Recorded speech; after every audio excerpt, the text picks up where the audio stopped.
Bismillahirrahmanirrahim. Innal hamdalillah nahmaduhu wa nasta'inuhu wa nastaghfiruh wa na'udzu billahi ta'ala min syururi anfusina wa min sayyiati a'malina. May yahdihillah fala mudhillalah wa may yudlil fala hadiyalah. Asyhadu an la ilaha illallah wahdahu la syarikalah wa asyhadu anna Muhammadan abduhu wa rasuluh. Allahumma salli wa sallim ala nabiyyina Muhammad wa ala alihi wa sahbihi wa man da'a bi da'watihi wa jahada bi jihadihi wa tamassaka bi sunnatihi ila yaumiddin. Allahumma anfa'na bima 'allamtana wa 'allimna ma yanfa'una wa zidna ilma. Subhanaka la ilma lana illa ma 'allamtana innaka antal alimul hakim. Allahumma amin. Alhamdulillah, kita bersyukur pada Allah Subhanahu wa taala dapat kita bersama-sama lagi pada pagi ini di dalam kuliah hadis mingguan. Dan mohon maaf juga pagi ini kita start ataupun kita mula lewat sikit. Ada sedikit halangan di jalanan tadi. Baik. Minggu yang lepas kita telah masuk kepada uh, keutamaan-keutamaan zikir yang telah dijelaskan di dalam buku Hisnul Muslim ini. Kalau kita lihat kembali, ada 12 ataupun 13 hadis yang menyebutkan berkenaan dengan kelebihan ataupun keutamaan zikir ini, termasuklah beberapa daripada ayat-ayat Al-Quran. Dia ada 13 semua di sini.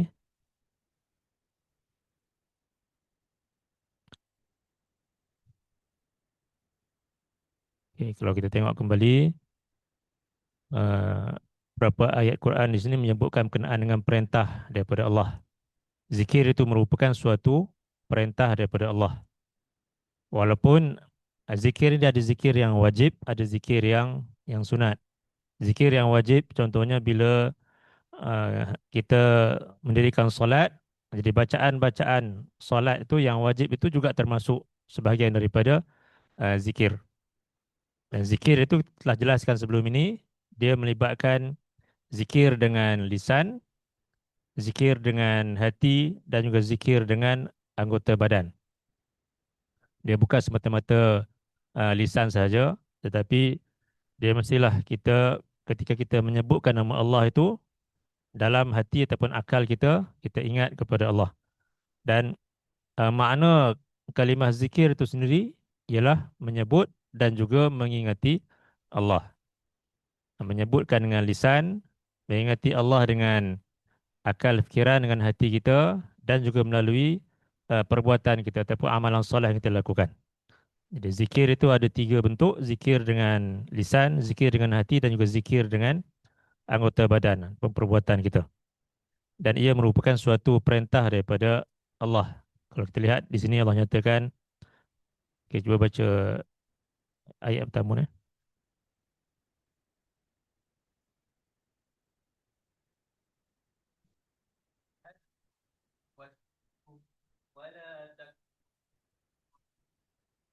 Fazkuruni azkurkum. Fazkuruni, ingatlah kamu semua kepadaku. Ataupun sebutlah kamu semua namaku. Azkurkum, nescaya aku akan ingat kepada kamu. Jadi ini perintah daripada Allah supaya manusia menyebut dan juga mengingatinya. Dan balasannya Allah juga akan ingat kepada hamba-hamba yang menyebut namanya dan mengingatinya itu. Dan dalam ayat yang kedua di sini disebutkan,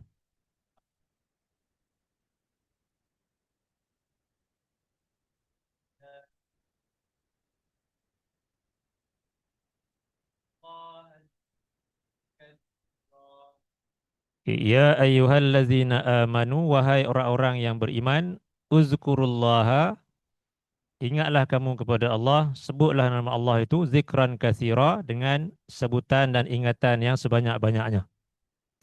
Jadi ini antara ayat yang menyebutkan tentang zikir itu suatu perintah daripada Allah. Di samping mungkin ada kelebihan-kelebihan yang lain yang disebutkan bagi sebahagian zikir, ada yang disebutkan tentang fadilat ataupun kelebihannya. Ada juga yang tak disebutkan. Tapi yang paling penting, zikir itu merupakan suatu perintah daripada Allah. Okey, ini telah kita lihat pada minggu yang lepas. Ada 12 ataupun 13 semuanya berkenaan dengan keutamaan-keutamaan zikir. Yang paling penting sekali, ia merupakan suatu perintah daripada Allah. Dan satu lagi kalau kita lihat di sini, dalam hadis yang ke-13 tentang kelebihan ataupun keutamaan zikir,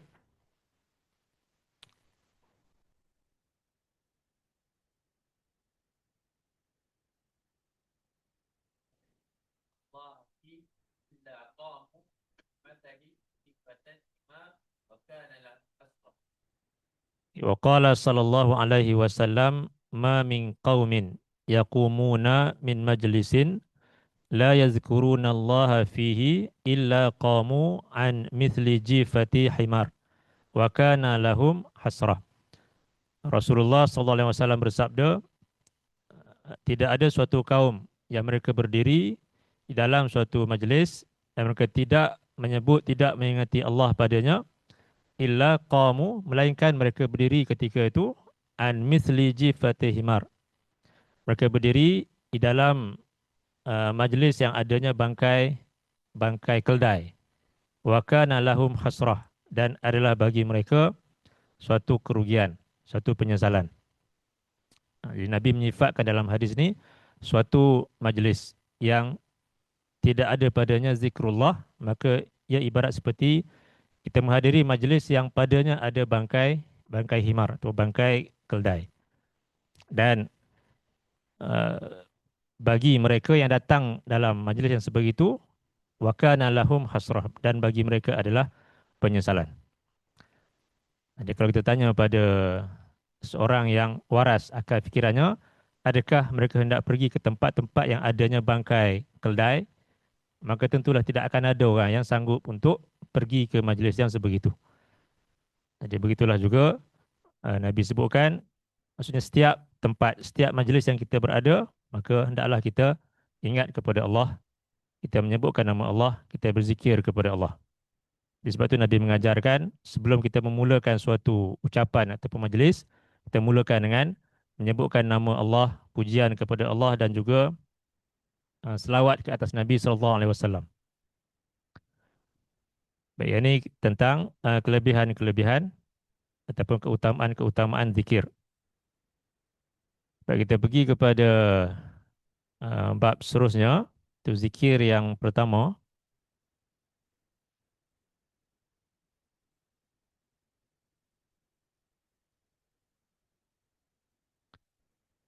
Ya, azkarul istiqadhi minan naumi. Zikir-zikir ketika bangun daripada tidur. Jadi kitab Hisnul Muslim ini dimulakan dengan zikir bangun daripada tidur. Cuba baca ni.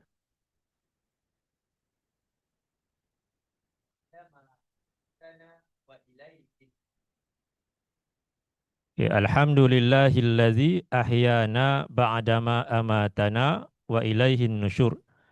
Alhamdulillah, segala pujian kesyukuran itu adalah wajib bagi Allah. Allazi ahyana, yang telah menghidupkan kami, ba'dama amatana, selepas dia mematikan kami, wa ilaihin nusyur, dan kepadanya lah tempat kembali. Ini zikir yang Nabi ajarkan kepada kita semua bila mana kita bangun daripada tidur. Ucapan yang pertama yang kita perlu ucapkan ialah pujian kepada Allah. Dan hadis yang pertama ini daripada Sahih Al-Bukhari dan begitu juga Sahih Muslim. Kalau kita lihat dalam Sahih Al-Bukhari,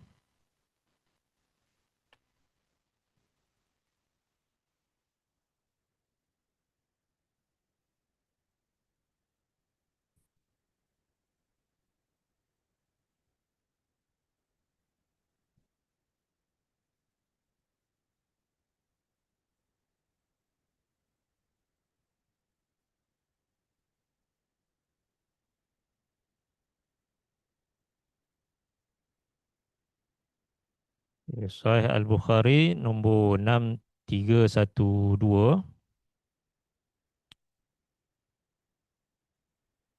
Cuba baca daripada ni. An Huzaifah.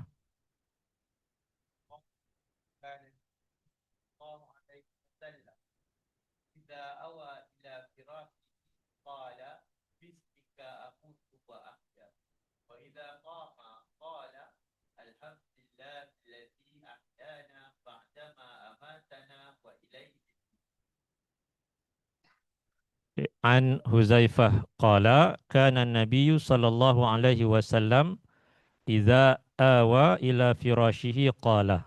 Daripada Huzaifah katanya, itu Huzaifah bin Al-Yaman, katanya Nabi sallallahu alaihi wasallam baginda bersabda, idza awa ila adalah Nabi sallallahu alaihi wasallam idza awa ila firashihi, apabila baginda pergi ke tempat tidur baginda, qala, baginda bersabda, bismika amutu wa ahya, dengan namamu, iaitu dengan namamu ya Allah, aku mati dan aku hidup.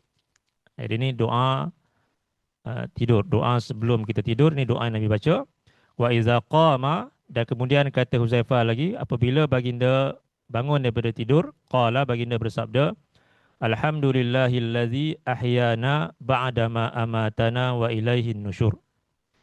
Segala pujian dan kesyukuran bagi Allah yang telah menghidupkan kami sesudah kematian kami, dan kepadanya lah tempat kembali. Okay, dalam buku Hisnul Muslim diasingkan kedua-dua doa ni, itu doa sebelum tidur dan doa bangun daripada tidur. Doa sebelum tidur ni nanti kita akan jumpa kemudian dalam buku Hisnul Muslim, sebab dia mulakan dengan doa bangun tidur, sebab dia dikira ni satu perkara yang mula-mula kita lakukan pada permulaan hari itu, ialah kita bangun daripada tidur. Tapi dalam hadis yang asal, kedua-dua doa tu disebutkan sekali oleh Huzaifah kepada perawi-perawi hadis ni. Baik, sedikit tentang Huzaifah bin Al-Yaman. Huzaifah ini merupakan salah seorang sahabat yang dekat dengan Nabi SAW. Bapanya iaitu Al-Yaman. Nama asalnya bukan Al-Yaman tapi Hisil. Tapi dia dari Yaman. Kemudian dia melarikan diri ke Madinah disebabkan adanya dia telah melakukan suatu pembunuhan di Yaman, dan disebabkan dia takut untuk dibunuh, dibalas bunuh kembali oleh kaum keluarga orang yang dia bunuh itu, dia pun melarikan diri ke Madinah, dan kemudian dia diterima sebagai salah seorang penduduk Madinah, dan dia membai'ah untuk masuk ke dalam sama ada kabilah Aus ataupun Khazraj di Madinah itu. Daripada situlah Al-Yaman itu, nama asalnya Khisil tadi, dikenali sebagai Al-Yaman, merujuk kepada tempat asal dia tu di Yaman tu. Dan kemudian Al-Yaman ini yang namanya asal tadi Hisil, dia dan juga Huzaifah anaknya yang meriwayatkan hadis ini, mereka berdua menyertai peperangan Uhud bersama-sama dengan Nabi SAW. Dan dalam peperangan Uhud itu, tentera Muslim mereka tersilap membunuh Al-Yaman. Jadi kita tahu keadaan peperangan ni, di mana mungkin ada orang yang menutup mukanya sehingga dia tak dikenali oleh orang yang lain, sedangkan dia di pihak kaum muslimin. Dan dia sahabat di kalangan kaum muslimin ni, mereka tersilap mengingatkan dia ni seorang daripada kafir Quraisy. Jadi mereka tersilap membunuh Al-Yaman ini, dan kemudian selepas berakhirnya peperangan, mereka memohon kemaafan daripada Huzaifah, dan kemudian Huzaifah memberikan kemaafan, dan Nabi menawarkan untuk membayar diat kepada Huzaifah disebabkan kematian bapanya itu, tetapi Huzaifah menolak diat tersebut dan dia menyedekahkan kembali kepada kaum muslimin. Itu sedikit peristiwa berkenaan dengan Huzaifah bin Al-Yaman ini. Dan Huzaifah juga di samping itu terkenal sebagai seorang sahabat yang memegang rahsia Nabi SAW, khususnya berkaitan dengan nama-nama golongan yang munafikin di Madinah. Di golongan munafikin di Madinah itu, sebahagiannya Nabi tahu siapa mereka ni. Ada yang Nabi tak tahu. Sebab ini golongan yang munafik ini, sifat nifak itu berada di dalam hati manusia. Dan ini benda yang gaib. Dan Nabi sendiri pun, Nabi tidak tahu benda yang gaib, melainkan apa yang Allah wahyukan kepada baginda. Jadi sebahagian daripada nama-nama itu Nabi tahu. Dan kemudian Nabi khabarkan kepada Huzaifah bin Al-Yaman untuk uh, dia seorang saja yang tahu tentang nama-nama tersebut. Dan bila mana Nabi wafat, Umar bertanya kepada Huzaifah, adakah nama dia termasuk ke dalam golongan yang munafik itu? Jadi ini kita lihat bagaimana Umar, seorang sahabat yang sangat-sangat hebat, sangat-sangat dekat dengan Nabi, pun dirisau nama dia termasuk ke dalam golongan munafikin itu. Dan kemudian Huzaifah mengatakan, tidak wahai khalifah, engkau tak termasuk dalam nama golongan munafikin itu. Dan kemudian Umar bertanya lagi, adakah dia nak lantik ada seorang ni sebagai gubernur dia ataupun sebagai wakil dia di tempat yang lain. Dan kemudian dia bertanya pada Huzaifah, Huzaifah tak menjawab. Huzaifah tidak membenarkan adakah orang tu munafik ataupun tidak. Tapi kemudian akhirnya uh, disebutkan Umar memecat orang tersebut. Boleh jadi kerana dia munafik atau boleh jadi juga mungkin dia ada kelemahan yang lain yang menyebabkan dia dipecat oleh Khalifah Umar. Dan kemudian bila mana berlakunya kematian, Umar akan memerhatikan adakah Huzaifah ni pergi ataupun tidak untuk mensolatkan jenazah orang yang dah mati itu. Kalau dia pergi, itu maksudnya itu bukanlah orang-orang yang munafik. Kalau dia tak pergi, kemungkinan orang itu merupakan orang yang munafik. Baik, itu di antara kelebihan Huzaifah bin Al-Yaman. Ya, ada yang dia pergi, ada yang dia tak pergilah. Yang dia tak pergi itu pun mungkin yang pertama sebab orang tu munafik ataupun mungkin sebab-sebab yang lain. Jadi Umar tengok kalau dia tak pergi itu, Umar pun tak pergi. Kalau dia pergi, Umar pergi juga untuk mensolatkan jenazah tersebut. Baik. Dalam hadis yang disampaikan oleh Huzaifah ini, kata Huzaifah, Nabi SAW apabila baginda pergi ke tempat tidur, untuk tidur, baginda akan membaca doa ini, Bismika amutu wa ahya. Dan kemudian apabila baginda bangun, baginda akan baca doa ini, Alhamdulillahillazi ahyana ba'dama amatana wa ilaihin nusyur. Dan dalam berkenaan dengan doa sebelum tidur ni, dia ada beberapa riwayat. Ya. Dia kena tengok ada hadis-hadis yang lain yang ada sedikit perbezaan dari segi matan doa tu. Dia ada hadis juga yang sebutkan Allahumma bismika amutu wa ahya.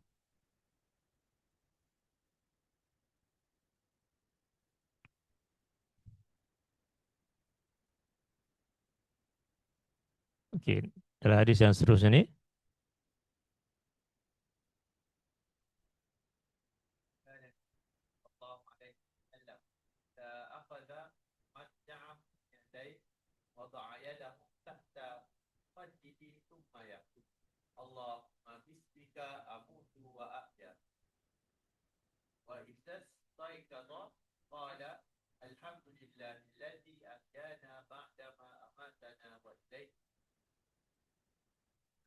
an Huzaifah radhiyallahu anhu, daripada Huzaifah radhiyallahu anhu qala, katanya, kana nabiyyu sallallahu alaihi wasallam, adalah Nabi sallallahu alaihi wasallam, idza akhadha madja'ahu minal laili, apabila baginda pergi ke tempat tidur pada waktu malam, dan baginda berbaring di situ, wa wada'a yadahu tahta khaddihi, baginda meletakkan tangannya di bawah pipinya.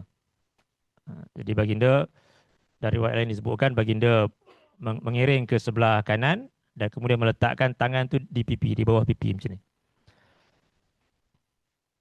Itu suatu sunnah lah, bukan suatu kewajipan tapi suatu sunnah Nabi SAW. Nabi meletakkan tangan kanan di bawah pipinya. Kemudian baginda bersabda, Allahumma bismika amutu wa ahya. Allahumma bismika amutu wa ahya. Jadi ni ada sedikit perbezaan dari segi matan dengan hadis yang mula-mula tadi. Sama ada Allahumma bismika amutu wa ahya atau bismika Allahumma amutu wa ahya. Yang penting kita baca doa yang lebih kurang sama makna dengan apa Nabi sebutkan ni. Itu kita mohon supaya kita mulakan tidur kita tu dengan kita menyebutkan nama Allah. Dengan nama Allah aku mati dan aku hidup. Ataupun dengan nama Allah aku hidup dan aku mati. Ada juga riwayat yang dia terbalik. Ahya tu di depan, amu tu di belakang. Tapi yang penting samalah dari segi makna tu. Doa tersebut dengan apa yang dibaca oleh Nabi SAW. Wa izas taiqadha, dan apabila baginda bangun daripada tidur, qala, baginda bersabda, alhamdulillahillazi ahyana ba'dama amatana wa ilaihin nusyur. Ayat ini dari segi matanya sama. Segala pujian dan kesyukuran bagi Allah yang telah menghidupkan kami sesudah kematian kami dan kepadanya lah tempat kembali. Baik. Jadi ucapan yang pertama yang diajarkan Nabi SAW ketika kita bangun tidur ialah ucapan pujian kepada Allah. Kerana tidur itu merupakan suatu bentuk nikmat yang besar yang Allah berikan kepada manusia. Kalau ada manusia yang dia ditimpa penyakit insomnia contohnya, yang tak boleh tidur ataupun susah untuk tidur, maka akan menyebabkan terganggu kehidupan hariannya dan akan mendatangkan mungkin masalah yang banyak disebabkan oleh penyakit susah untuk tidur itu. Jadi tidur merupakan suatu nikmat yang besar daripada Allah kepada manusia. Dan ia merupakan suatu cara untuk manusia merehatkan tubuh badan. Dan dari segi sains pun memang banyak kelebihan yang ada pada tidur ini. Dan Allah dalam Quran menyebutkan tentang beberapa ayat berkaitan dengan tidur merupakan suatu bentuk nikmat daripada Allah. Kalau kita lihat dalam surah 6,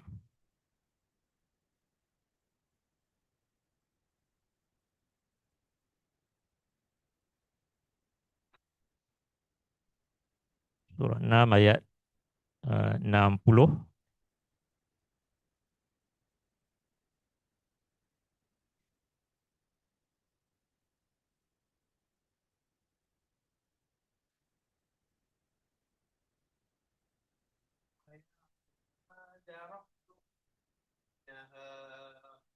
ثم يبعثكم فيه ليقضى أجل مسمى ثم إليه مرجعكم ثم ينبئكم بما كنتم تعملون وهو الذي يتوفاكم بالليل, dan Allah ialah yang telah mewafatkan kamu pada waktu malam. Jadi mewafatkan di sini merujuk kepada tidur itu. Dan Allah menyebutkan tidur sebagai satu bentuk kematian. Dipanggil wafat sughra, kematian yang kecil. Jadi tidur itu disebutkan juga sebagai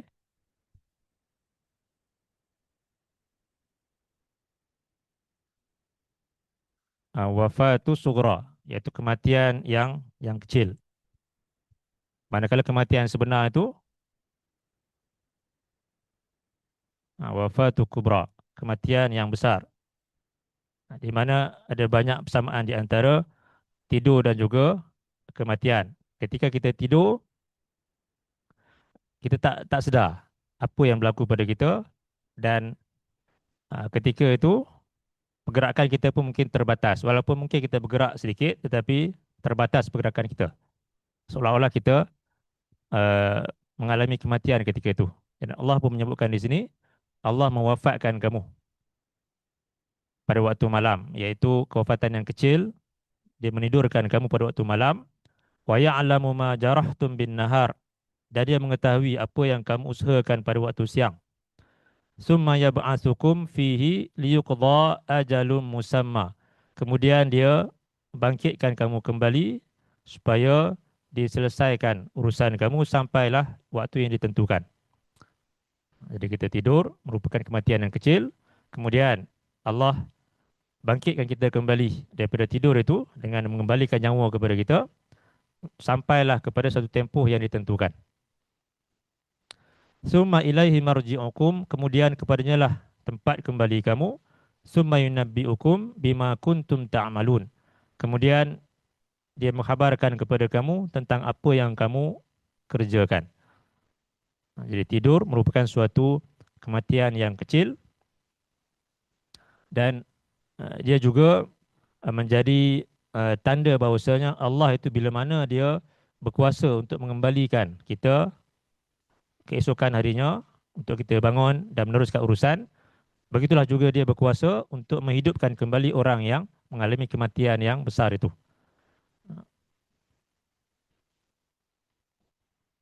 Jadi pada tidur itu ada tanda tentang adanya hari akhirat, adanya hari kebangkitan. Dalam satu lagi ayat,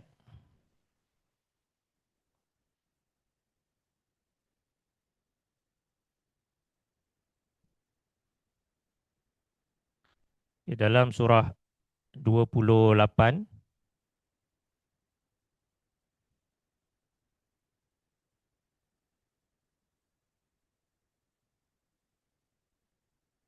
ayat 73,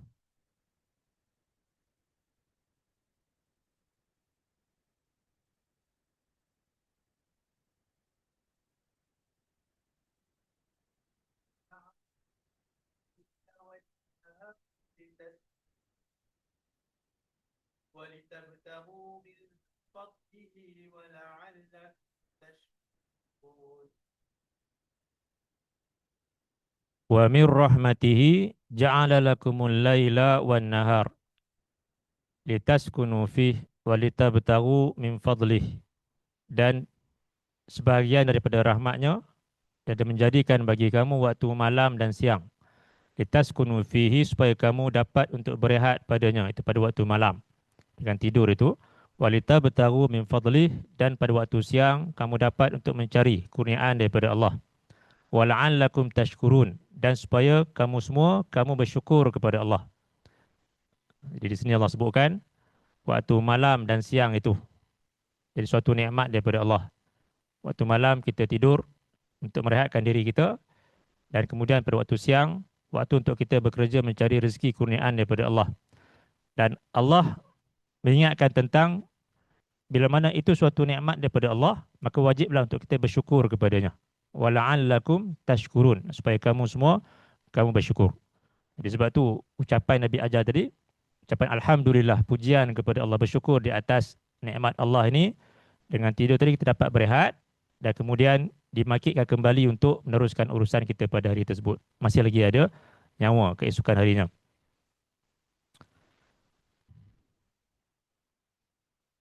Dalam satu lagi ayat,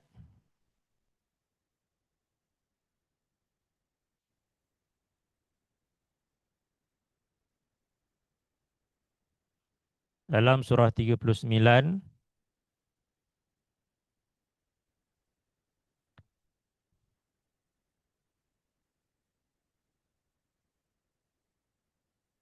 di ayat 42.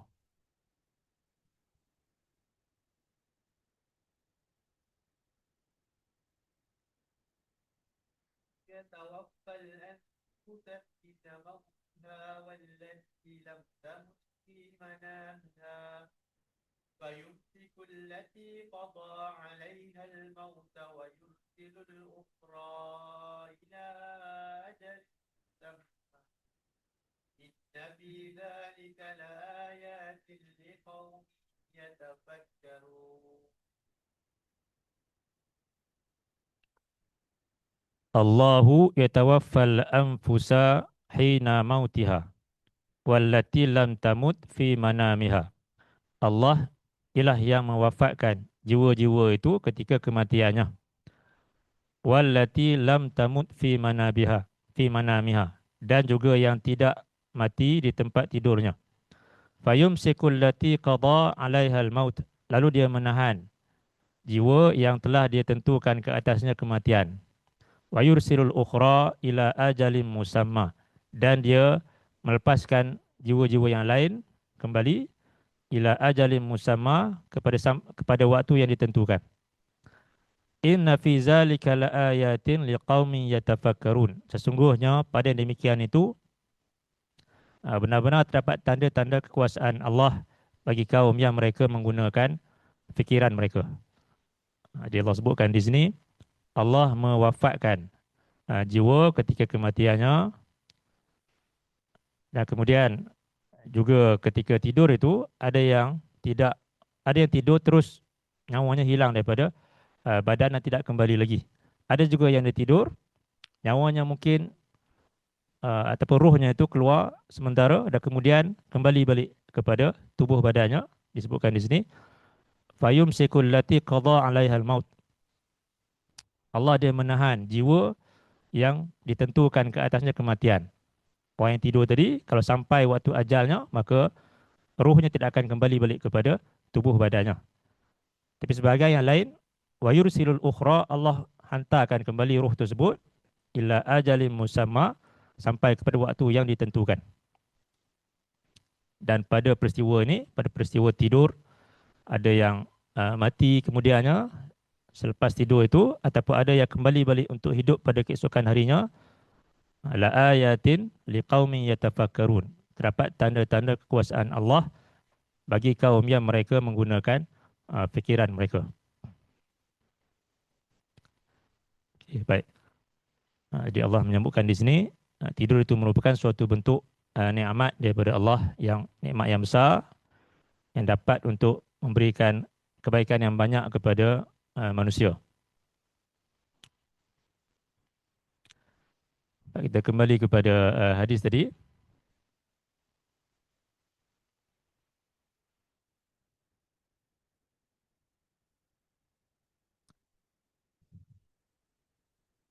Okay, jadi ucapan yang pertama yang diajarkan Nabi SAW selepas kita bangun daripada tidur ialah ucapan pujian kepada Allah di atas nikmat tidur yang sangat-sangat besar di dalam kehidupan manusia itu. Dan bila mana ia suatu nikmat daripada Allah, maka hendaklah kita bersyukur di atas nikmat tersebut. Dan disebabkan itulah kita diajar supaya membaca doa sebelum tidur, dan kemudian bila tidur itu dengan niat untuk kita bangun keesokan harinya untuk kita melakukan ibadah kepada Allah. Supaya tidur kita tu menjadi suatu ibadah juga, tidak menjadi suatu kebiasaan semata-mata. Ada manusia yang tidurnya itu menjadi suatu kebiasaan, dia tidak mendapat pahala. Bila mana tidak ada niat yang baik ataupun bila tak dimulakan dengan doa kepada Allah. Tapi kalau dimulakan dengan doa kepada Allah, dengan niat untuk bangun awal, untuk solat esokan harinya, maka insya-Allah ia akan menjadi suatu bentuk ibadah kepada Allah. Jadi tidur itu juga di samping kebiasaan manusia, tapi ia boleh menjadi ibadah dengan niat yang ikhlas, dengan tujuan yang benar. Disebab itu Nabi mengajarkan doa sebelum tidur dan juga kemudian doa selepas bangun daripada tidur itu.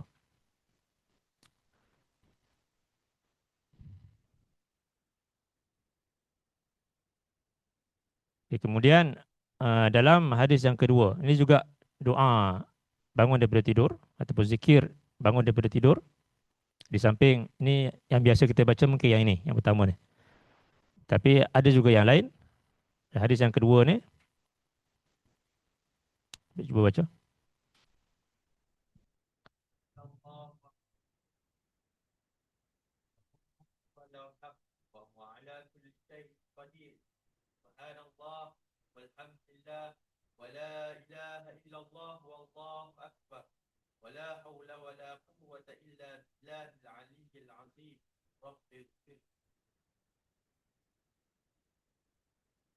La ilaha illallah wahdahu la syarikalah. Tidak ada Tuhan yang berhak diabdikan diri melainkan hanya Allah semata-mata, tidak ada sebarang sekutu baginya. Lahul mulku wa lahul hamdu, baginya lah kekuasaan dan baginya lah pujian. Wa huwa ala kulli syai'in qadir, dan dia adalah maha berkuasa ke atas setiap sesuatu. Subhanallah, maha suci bagi Allah. Walhamdulillah, segala pujian kesyukuran bagi Allah. Wala ilaha illallah, dan tidak ada Tuhan yang diabdikan diri melainkan hanyalah Allah. Wallahu akbar, dan Allah itu adalah maha besar. wala haula wala quwwata illa billahil aliyyil azim. Tidak ada sebarang daya dan kekuatan melainkan dengan bantuan daripada Allah Al-Aliyyil Azim yang maha tinggi lagi maha agung. Rabbi ghafirli, wahai Tuhanku, ampunilah dosaku. Baik. Hadis ataupun zikir yang kedua ni diriwayatkan juga dalam Sahih Al-Bukhari dan juga Sunan Ibn Majah. Kalau kita lihat dalam Sahih Al-Bukhari,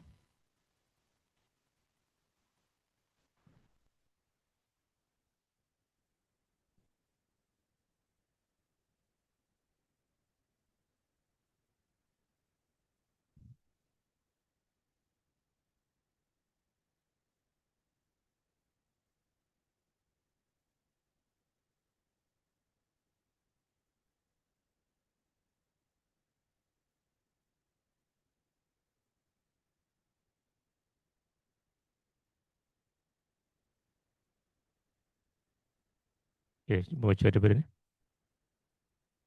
Hadas Samit. النبي صلى الله عليه وسلم قال من من تعافى من الليل فقال لا إله إلا الله وحده لا شريك له له الملك وله الحمد وهو على كل شيء قدير الحمد لله سبحان الله ولا إله إلا الله والله أكبر ولا حول ولا قوة إلا بالله ثم قال اللهم اغفر أو دعا مصيبة فإن توضأ وصلى قبلت صلاة.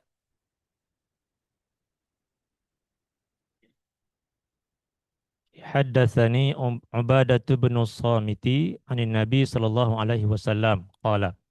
Daripada Ubadah bin As-Samit daripada Nabi sallallahu alaihi wasallam baginda bersabda, man ta'arra minal laili faqala, sesiapa yang bangun pada waktu malam lalu dia menyebutkan la ilaha illallah, tidak ada tuhan yang diabdikan diri melainkan hanyalah Allah, wahdahu la syarikalah, um, semata-mata dia tidak ada sebarang sekutu baginya, lahul mulku walahul hamdu, baginya lah kekuasaan dan baginya lah pujian, wa huwa ala kulli syai'in qadir, dan dia adalah maha berkuasa ke atas setiap sesuatu.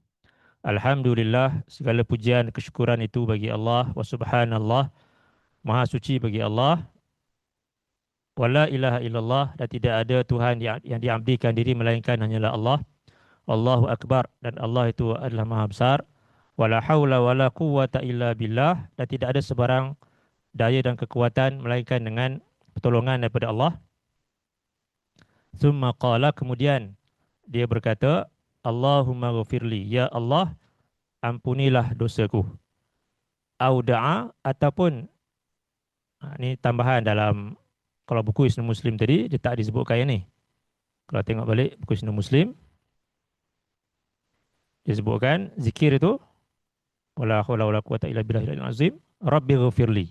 Ini doa yang kita boleh baca. Rabbi ghafirli, wahai Tuhanku, ampunilah bagiku dosaku. Dalam Sahih Bukhari tadi, Allahumma ghafirli. Jadi ada sedikit perbezaan. Boleh mana-mana pun kita sebutkan. Rabbi ghafirli selepas zikir-zikir tadi. Doa yang paling utama kita ucapkan, ya Allah ataupun wahai Tuhanku, ampunilah dosa-dosaku. Au da'a, ataupun dia berdoa dengan doa-doa yang lain. Ustujiba, yang akan diperkenankan. Fa'in tawadda'a, dan jika dia berwuduk, wasalla, dan dia solat, kubilat solatuh, diterima solatnya. Jadi ini Nabi menyebutkan ketika bangun daripada tidur pada waktu tengah malam, kemudian baginda solat tahajud itu. Dan boleh juga dibaca kalau yang ketika kita bangun tidur, kalau tak di tengah malam pun, sebelum subuh tu kita boleh baca juga doa yang sama di samping doa yang pertama tadi. Tapi dalam hadis ini disebutkan Nabi baca ketika Nabi bangun untuk menunaikan solat tahajud. Nabi berzikir dengan menyebutkan ucapan kalimah tauhid, kalimah yang paling utama, la ilaha illallah. Kemudian pujian kepada Allah, sama seperti doa yang pertama tadi mengandungi pujian, ini pun ada juga pujian kepada Allah, walahul hamd, dan juga alhamdulillah, dan seterusnya zikir yang lain, subhanallah, tasbih, kemudian la ilaha illallah lagi, kemudian takbir, dan seterusnya la haula wala quwata illa billah. Dan kemudian kita berdoa dengan doa yang kita inginkan di samping doa Allahumma ghafirli ataupun Rabbi ghafirli itu. Dan kalau kita terjaga tengah-tengah malam pun, ini doa yang boleh kita baca. Sebagai orang mungkin dia selalu terjaga tengah malam. Kalau dia terjaga dan kemudian dia nak bangun untuk solat, itu lebih baik. Ataupun ketika dia terjaga, dia baca doa ni dan dia baca zikir dan dia berdoa kepada Allah. Dan kemudian kalau mengantuk, tidur kembali pun boleh juga. Tapi yang penting ketika terjaga tu, baik untuk kita membaca doa ni. Dan itu waktu yang mustajab untuk kita berdoa kepada Allah.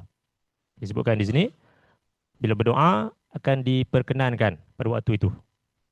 Dan kalau bangun untuk berwudu, untuk solat, itu lebih utamalah, akan mendapat ganjaran yang sangat-sangat besar bagi golongan yang melakukan tahajud pada waktu malam itu. Disebutkan di sini wasalla kubilat solatuh, dan bila jika dia solat akan diterima solatnya itu.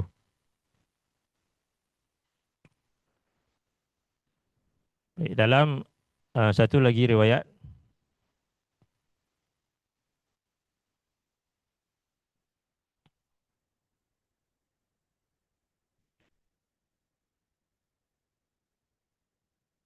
dalam Sunan Ibni Majah,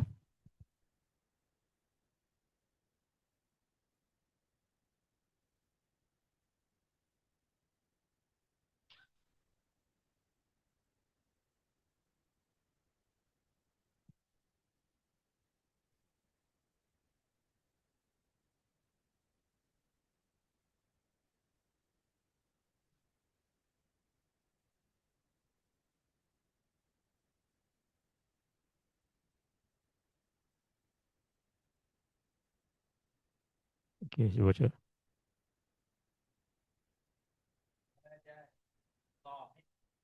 قال قال رسول الله صلى الله عليه وسلم من تعافى من الليل فقال إنا يستيقظ لا إله إلا الله وحده لا شريك له له الملك وله الحمد وهو على كل شيء قدير سبحان الله الحمد لله ولا إله إلا الله والله أكبر ولا حول ولا قوة إلا بالله العلي العظيم ثم دعا رب اغفر لي غفر له قال الوليد أو قال دعا يجيب له ربا له فإن قام فتوضأ فصلى قبلت صلاته.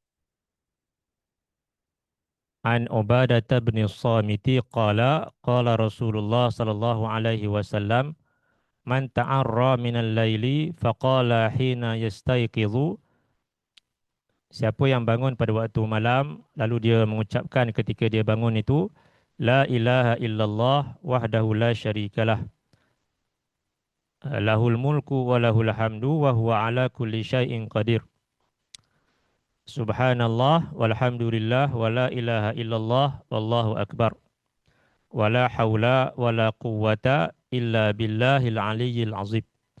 Thumma da'a, kemudian dia berdoa. Ini sama dengan dalam kuis Muslim tadi. Rabbi ghafirli. Kalau dari riwayat Bukhari, Allahumma ghafirli. Jadi di sini Rabbi ghafirli. Ghufira lahu.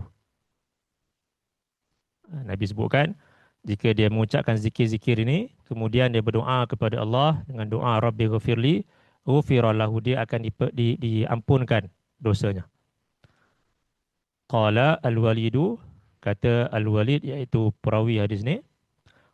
Qala da'a, atau baginda mengatakan da'a ustujiba lahu, dia berdoa dengan doa yang lain akan diperkenankan baginya doanya itu. Fa in qama fatawadda'a, dan jika dia bangun lalu dia berwuduk, summa shalla, kemudian dia solat, qubilat salatuh. Diterima solatnya itu. Jadi kalau kita lihat zikir ni mungkin nampak macam agak panjang, tapi ini zikir yang biasa kita sebutkan sebenarnya. La ilaha illallah wahdahu la syarikalah. Lahul mulku wa lahul hamd wa huwa ala kulli syai'in qadir. Subhanallah walhamdulillah wa la ilaha illallah Allahu akbar wa la haula wa la quwata illa billahil aliyil azim. Ini zikir yang biasa kita ucapkan, mungkin dalam waktu-waktu yang lain kita ucapkan secara berasingan. Tapi dalam hadis ini disebutkan sekaligus. Yang nampak agak panjang sikit tu.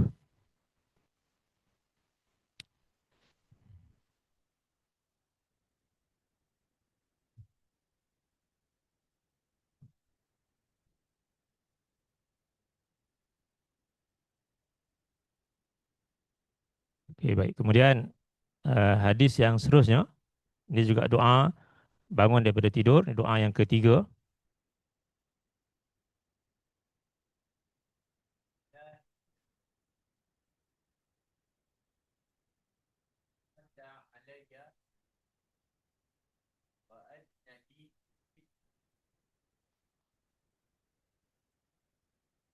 Alhamdulillahillazi afani fi jasadi.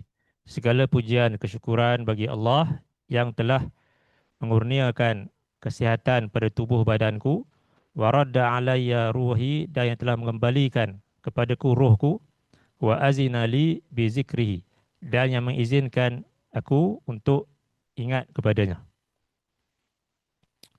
Okay, doa yang ketiga ini juga mengandungi pujian kepada Allah di atas nikmatnya kepada kita, iaitu dia mengurniakan kesihatan yang baik pada tubuh badan kita dan mengembalikan roh kepada kita selepas kita tidur itu, dan kita dapat untuk hidup kembali di dunia ini, dan kemudian dia mengizinkan kita untuk menyebut namanya dan mengingatinya. Dalam Jami' At-Tirmidzi,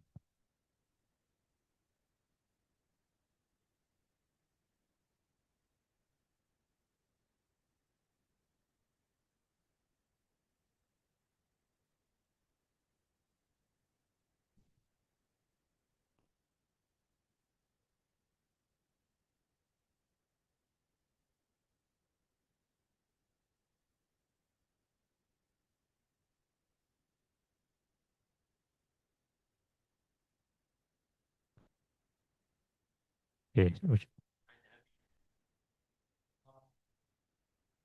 قال الله عليه وسلم قال إذا قام أحدكم عن فراشته ثم رجع إليه فلينفث بطريقة إزاره 3 مرات فإنه لا يدري ما خلقه عليه بعده عليه بعده فإذا رجع فليقل باسمك ربي وضعت يدي وبك أرفعه فإن أمسكت نفسي فارحمها وإن أرسلتها فاحفظها ما تحفظ عبادك الصالح فإذا استيقظ فليقل الحمد لله الذي عافاني جسدي ورد علي نفسي وأذنني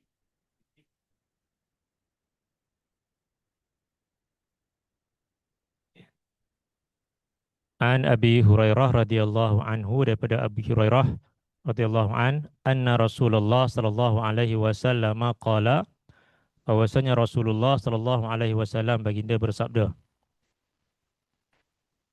"Idza qama ahadukum an firashihi thumma raja'a ilaihi falyamfuthu bi sanifati izarihi thalatha marrat." Apabila seorang kamu bangun daripada tempat tidurnya, kemudian dia kembali balik kepadanya, hendaklah dia mengibaskan tempat tidurnya itu dengan hujung pakaiannya sebanyak 3 kali. Fa innahu la yadri ma khalafahu alaih ba'dahu. Kerana dia tidak mengetahui apakah yang berada di situ selepas pemergiannya. Jadi kalau dulu mungkin ada binatang yang berbisa ke contohnya, maka bila dia bangun dan kemudian kembali balik ke tempat tidur, nak tidur balik, jadi Nabi ajar supaya mengibaskan tempat tidur tersebut. Sama ada kalau tak ada binatang ataupun haiwan berbisa pun, mungkin habuk dan sebagainya.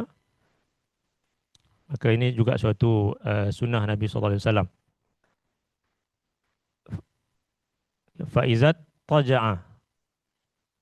Apabila dia berbaring, falyaqul, maka hendaklah dia mengucapkan doa ini. Ini juga doa sebelum tidur. Doa ini agak panjang. Kalau yang pendek tadi, Allahumma bismika ahya wa amut, ataupun bismika Allahumma amutu wa ahya. Yang ini doa juga doa sebelum tidur yang agak panjang Nabi sebutkan di sini. Bismika rabbi wada'tu jambi. Dengan namamu Tuhanku, aku meletakkan badanku. Wabika arfa'uh, dan dengan demimu aku mengangkatnya. Fa in amsakta nafsi farhamha. Jika engkau menahan jiwaku, ruhku, maka rahmatilah ia. Wa in arsaltaha fahfazha. Jika engkau mengutuskannya kembali, melepaskannya kembali, maka peliharalah ia. Bima tahfazu bihi ibadakas salihin. Sebagaimana engkau memelihara hamba-hambamu yang soleh. Jadi ini doa sebelum tidur. Bismika rabbi wada'tu jambi wa bika arfa'u fa in amsakta nafsi farhamha wa in arsaltaha fahfazha bima tahfazu bihi ibadakas salihin. Fa iza staiqadha, apabila dia bangun daripada tidur, falyakul, hendaklah dia mengucapkan alhamdulillahillazi afani fi jasadi wa radda alayya ruhi wa adhina li bi dzikrihi. Alhamdulillah, segala pujian kesyukuran bagi Allah allazi afani fi jasadi, yang telah mengurniakan kesihatan pada tubuh badanku, wa radda alayya ruhi, dan yang telah mengembalikan kepadaku rohku, wa azina li bi zikrihi, dan yang mengizinkan aku untuk menyebut, untuk ingat kepadanya. Okay, dalam hadis ini Nabi ajarkan kedua-dua doa ni, doa sebelum tidur dan doa selepas bangun daripada tidur. Jadi boleh kita amalkan selepas ini di samping doa yang pendek yang biasa kita sebutkan. Kita baca doa yang agak panjang ni dan kita hayati makna doa tersebut. Dan kita pada hari ini sebelum tidur tu kadang-kadang kita belik handphone contohnya. Kita baca macam-macam. Kita tengok video dan sebagainya. Dan doa-doa ni sebenarnya mudah untuk kita baca. Buka aja sunnah.com ni ataupun mungkin ada app Hisnul Muslim, kita boleh tengok. Kita baca sebelum kita tidur, kita jadikan doa daripada hadis-hadis Nabi ini sebagai perkara yang terakhir yang kita lakukan sebelum kita lelapkan mata kita. Walaupun agak panjang, kita boleh rujuk dalam app untuk kita baca doa tu. Dan kalau yang hafal, lagi baiklah. Paling kurang pun doa yang pendek tadi. Allahumma bismika ahya wa amut. Bismika Allahumma amutu wa ahya. Itu yang paling pendek. Dan kemudian di samping doa tu ada perkara-perkara yang lain yang Nabi ajarkan. Itu kita akan tengok nanti kemudian, insya-Allah, dalam bab doa sebelum tidur. Ada adab yang lain Nabi ajarkan. Di samping doa, baca doa tu, ada bacaan-bacaan yang lain. Seperti bacaan ayat kursi, kemudian 3 kul itu. Dan kita sapu seluruh badan kita dengan tapak tangan kita. Ini semua sunnah Nabi sebelum kita melelapkan mata kita. Okey, baik. Jadi hari ini kita lihat berkenaan dengan doa bangun daripada tidur.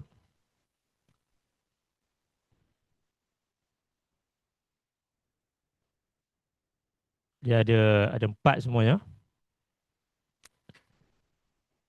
Ya, ada yang tanya.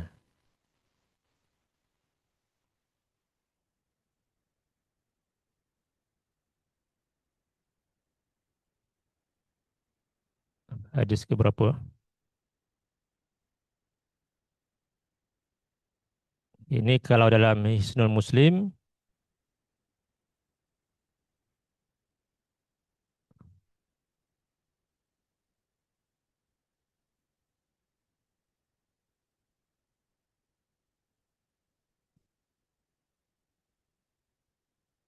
di dalam bab yang nombor 1 lah, hadis yang pertama, yang kedua, yang ketiga yang kita lihat tadi. Dan kalau dalam riwayat yang asal hadis tu,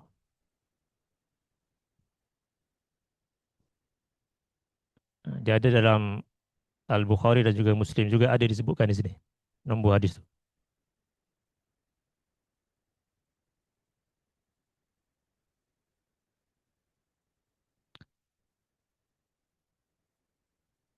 Macam tadi yang baru kita tengok ni, ini Jami' Tirmizi.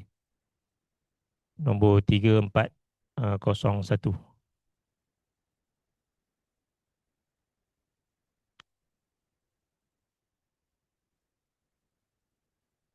Baik. Jadi hari ini kita lihat tiga doa bangun daripada tidur.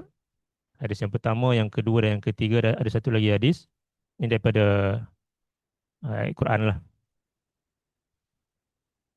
Disebutkan juga dalam hadis yang menceritakan Nabi membaca ayat ni bila bangun daripada tidur. Kita akan sambung minggu depan insyaAllah.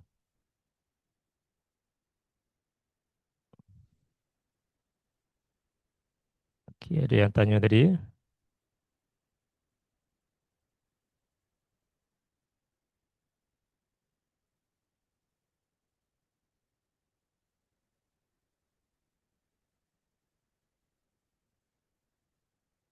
Okay, kenapa doa sebelum tidur Rasulullah SAW guna perkataan amuds dan juga wafat. Okay. Amud tu dia merujuk kepada kematian.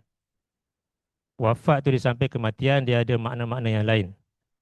Antaranya bila mana Allah menyebutkan tentang kisah Nabi Isa alaihissalam, Allah menyebutkan Allah mewafatkan, maksudnya Allah menaikkan baginda ke langit. Manakala amuk tu dia lebih kepada kematian. Kematian yang kecil itu tidur, itu dan juga kematian yang besar itu kematian yang sebenar. Bila habisnya nyawa kita tu.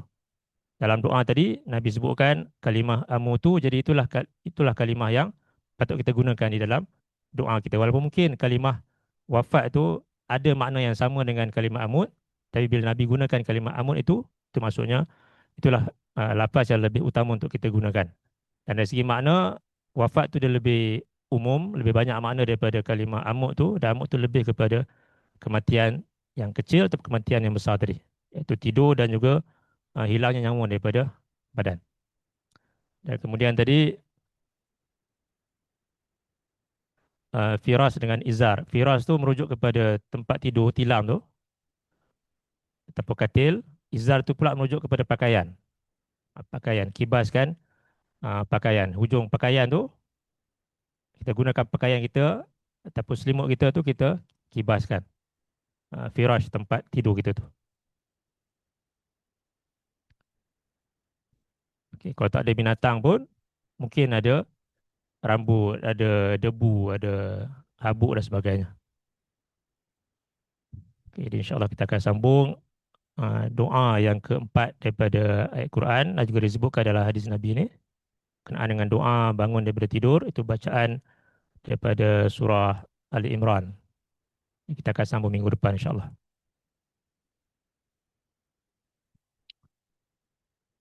Okay, sebelum tu cuba kita bacakan doa ni yang pertama ni.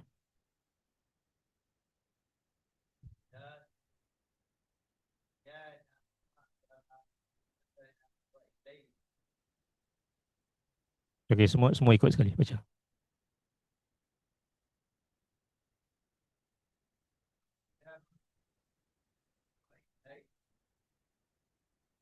Mulai yang kedua ni.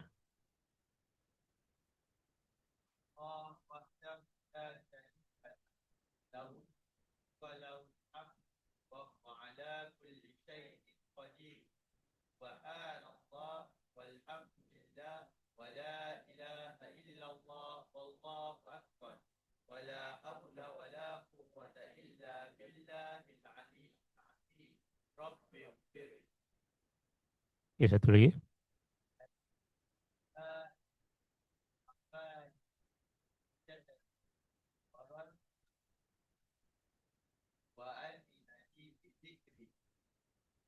Okay, baik.